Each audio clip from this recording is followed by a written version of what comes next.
Magandang araw! Welcome back again sa ating channel, mga kwento ni Ate Dora.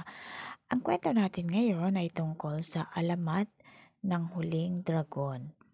Sa isang malawak na kabundukan ng Astera ay naninirahan ang mga dragon. Di tulad ng ibang uri ng hayop, kung ikukumpara ang mga dragon ay kakaunti lamang ang kanilang populasyon. Kasamang naninirahan ng kanilang napakalimitadong bilang sa kagubatan ng Astera ay ang mga klase ng hayop kabilang na ang ilang uri ng dinosaur, herbivorous na tulad nila. Malaki ang dinosaur kaya't hindi katakatakang sila'y kinatatakutan ng maliliit na hayop kahit ang katotohanan ay hindi naman sila basta-basta pumapaslang, maliban na lamang kung sila ay nasa bingit ng panganib. Ngunit maliban sa kanila, ang higit na totoong nakakatakot ay ang mga dragon dahil sila ay higit na malaki, higit na matapang at higit na mabangis at higit na mas mapanganib. Mapupula at nakalisik ang mga mata ng dragon na kumikislap sa dilim. May mahaba at matulis silang buntot na halos singhaba na ng kanilang katawan. Singtalim ng espada ang matitigas nilang mga kuko. Matatalas ang tila sibat nilang mga ngipin at pangil. Makakapal na animoy, yerong bakal ang kanilang kaliskis na tila hindi nasusugatan. At malalapad ang kanilang mga pakpak na nagpapahilakbot sa mga hayop ng Astera sa tuwing ito'y pumapagaspas. Iniiwasan at kinatatakutan sila ng lahat ng uri ng hayop sa gubat, kahit na ang kapwa nila dambuhalang mga dinosaur. Bukod sa pambihirang tapang at lakas nila na hindi kayang tumbasan ng kahit anong hayop, sila nga'y may kakayahan ring lumipad ng mataas, ng malayo at mabilis. Itinuring na Panginoon ng mga hayop ang mga dragon. Bagamat ang mga dragon ng Astera ay kinatatakutan dahil sa likas nilang kabangisan, hindi naman nila ito inabuso upang makapambiktima ng ibang mga hayop at ginagawa lamang nila ito upang maipagtanggol ang kani-kanilang sarili. Maliban kay Ismaog. Si Ismaog ay kaiba sa kanyang mga kalahing dragon. Kilala siya sa Astera bilang pinakamasama at pinakamalupit sa kanilang uri. Mayaman sa puno at mga halaman ang kagubatan ng Astera. Sagana rin ito sa malinis at malinaw na tubig, kaya maraming iba pang uri ng mga hayop ang dito'y naninirahan. At sa lawak ng gubat ng Astera, sapat na ito upang matustusan ang pangangailangan ng lahat ng hayop dito, kahit pa sa kalahi ni Ismaog. Subalit si Ismaog ay sakim at makasarili. Itinuturing niyang kanyang kaharian ng Astera, ang kabundukan, ang kagubatan, at lahat ng mga halaman at puno na nakatirik dito. Ang sino mang pumapasok sa kanyang teritoryo ay kanyang binibiktima at pinapaslang. Datapwat hindi sang-ayon ang mga kauri niyang dragon sa kanyang ginagawang kalupitan, hindi naman nila ito mapigilan. Si Ismaog ang pinakamarahas, pinakamalakas, at pinakamabangis na dragon ng Astera. Grow, nakakilabot na boses ni Ismaog, ang naghahari sa tuwing walang awa at walang pagkasawa niyang pinapaslang ang sinumang hayop na kanyang makikitang mapapasuong sa gubat na kanya umanong teritoryo. Huwag lamang makabahagi sa yaman ng Astera, sa angking kasamaan, bangis at lupit niya, unti-unting nababawasan ang bilang ng mga dinosaur na herbivorous at iba pang kaawa-awang mga hayop na kanyang biktima. Minsan na ngang nagkaroon ng malawakang paglikas ang mga hayop dito mula sa Astera patungo sa ibang kagubatang ligtas sa kapahamakan dahil sa kanya.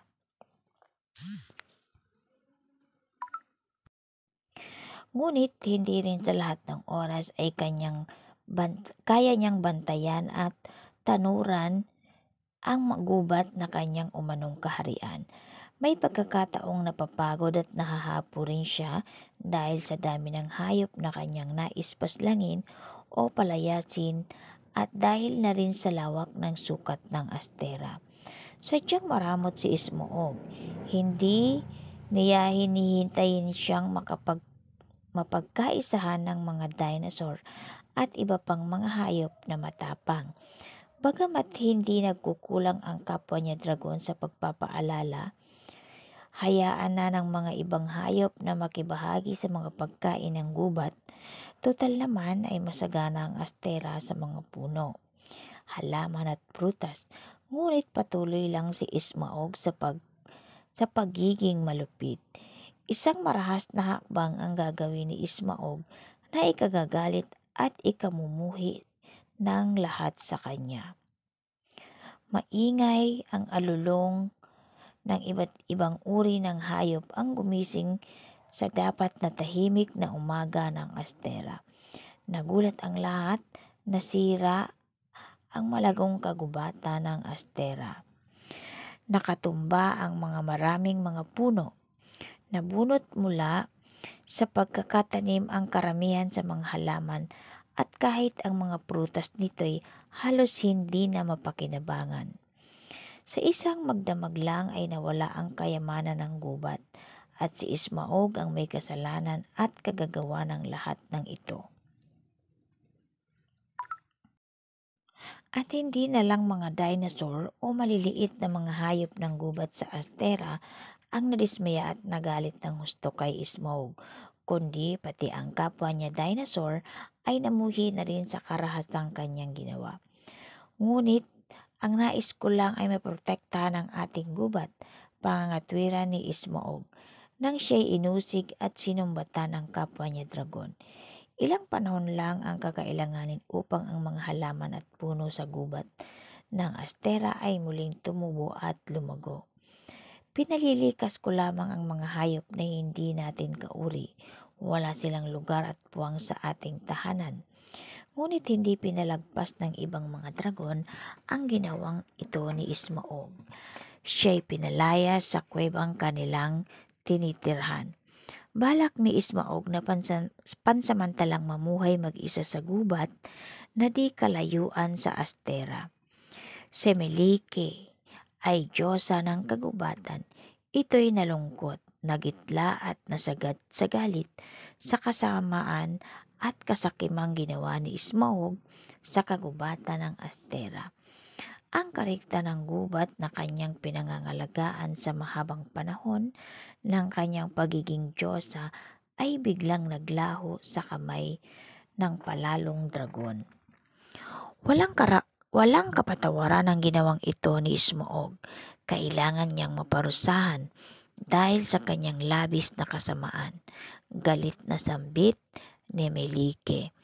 Ismaog, pasigaw na tawag ng diyosa ng kagubatan kay Ismaog na sumulpot at nagpakita sa kanyang harapan. Dahil sa iyong labis na kapalaluan at kasakiman ay dapat kang maparusahan. Hindi mo pag-aari ang gubat Astera at kahit anong gubat sa kalupaan. Katulad ka rin ng ibang hayop na nakikihati at nakikibahagi lang sa yaman ng gubat.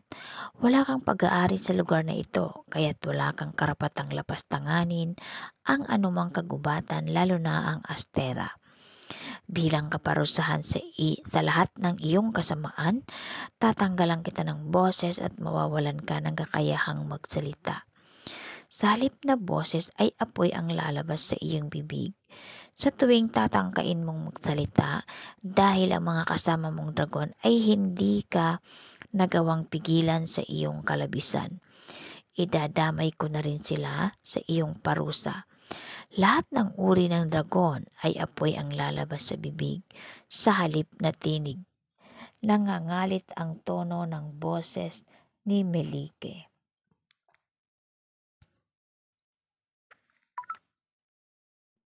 Sandali, hindi na nasundan pa ang sasabihin ni Ismaog ay naglaho na ang Diyosa sa kagubatan.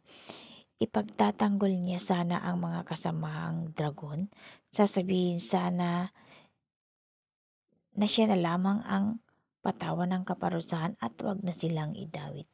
Lumipad patungong kuwebang kinalalagyan ng kasama niyang dragon si Ismaog. Sasabihin niya sana ang babalang mula sa Diyosa ng kagubatan, hihingi siya ng tawad sa kanyang mga nagawa. Kukumbinsihin niya ang ibang dragon na muli siyang tanggapin at mangangakong hindi na muling mauulit pa ang kanyang kapangahasan. Ngunit huli na ang lahat. Sa pagbuka ng bibig ni Ismaog ay apoy ang lumabas dito. Agad na nag-apoy at nasunog ang mga dragon na kanyang kasama. Sa kalituhan ni Ismaog ay hindi niya man lang natikom ang kanyang bibig. Lumayo ang mga kapwa dragon sa kanya, ngunit sa halos sabay-sabay na pagbuka ng bibig ng mga dragon at dahil sa pagkabigla, apoy ang lumabas sa kani-kanilang bibig. Nataranta ang mga dragon at sila'y nagpalitan ng apoy. Nasunog ang lahat ng dragon ng Astera maliban kay Ismaog. Naubos ang lahat ng kanyang kalahi at tanging siya na lamang ang natira. Sa labis na galit sa kanyang sarili, lumipad ng pagkataas-taas si Ismaog.